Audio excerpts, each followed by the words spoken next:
नमस्कार मित्रांनो, पूजाच रेसिपीजमध्ये तुमचं सर्वांचं अगदी मनापासून स्वागत आहे। गुढीपाडवा विशेष आज आपण एक पारंपरिक रेसिपी बघणार आहोत, ती म्हणजे आंब्याची डाळ किंवा कैरीची डाळ। तर त्यासाठी आपल्याला काय काय साहित्य लागणार आहे ते बघून घेऊया।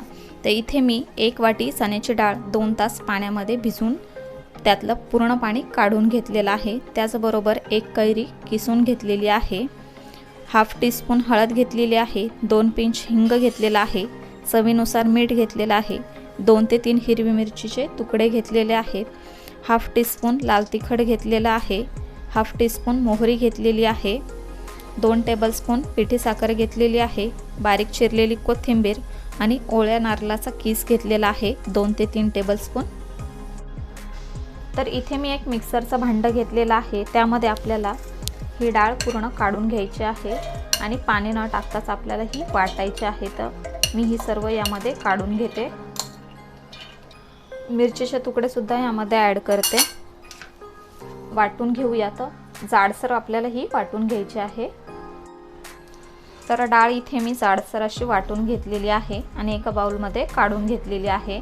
तर यामध्ये आता आपल्याला कैरी ॲड करायची आहे। तर इथे मी अर्धा कैरीचा किस यामध्ये ॲड करते। त्याचबरोबर पिठी साखर, ओल्या नारळाचा किस,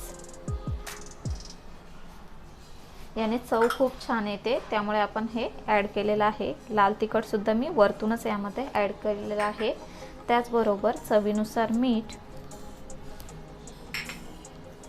आता आपण हे सर्व जिन्नस एकजीव करून घेऊया।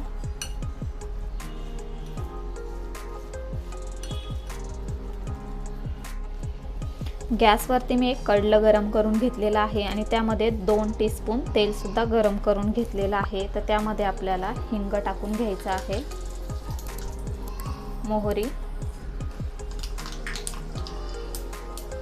छान तडतडली की गॅस आपल्याला बंद करून घ्यायचा आहे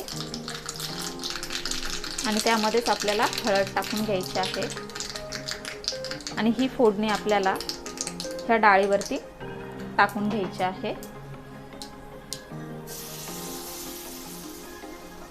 मस्तच। आता वरतून आपण थोडीशी बारीक चिरलेली कोथिंबीर टाकून घेणार आहोत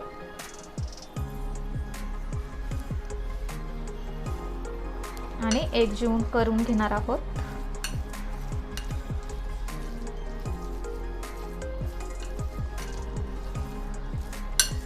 ही डाळ एकजीव करून झाल्यानंतर आपण 5 ते 10 मिनिटांसाठी मुरवण्यासाठी बाजूला ठेवून घेणार आहोत। त्यानंतर ही सर्व करणार आहोत, कारण की त्याच्यामध्ये कैरी, परत पिठी साखर आणि डाळीचं हे सगळे फ्लेवर एकदम मस्त यावे, त्यासाठी आपण ही थोडा वेळ बाजूला ठेवून घेणार आहोत।